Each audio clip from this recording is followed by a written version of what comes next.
আমাদের অন্যায় করলো, এই অন্যায়ের জবাব বিএনপি ফিলিপকে দিতে হবে ইনশাআল্লাহ। এই মামলায় বিএনপির যে নেতৃবৃন্দ জড়িত সবকিছু আমরা লক্ষ্য করেছি। বিএনপির এই লুটেরা, চাঁদাবাজ, অগ্নি সন্ত্রাসীরা আমাদেরকে বিতাড়িত করতে পারবে না। ফিলিপনগরের সর্বস্তরের মানুষ আমাদের সাথে আছে।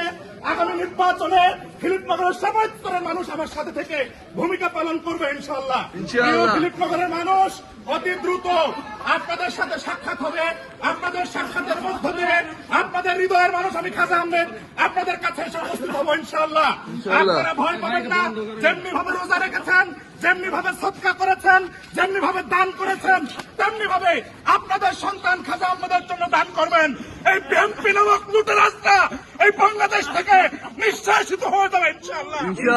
ফিলিপনগরে যে অন্যায় আমার পুরো হয়েছে, যে অবিচার হয়েছে, এই অবিচার থেকে এই ফিলিপনগরের আপামর মানুষ এই বিএনপিকে নিঃশ্বাসিত করার জন্য ভূমিকা পালন করবে ইনশাআল্লাহ।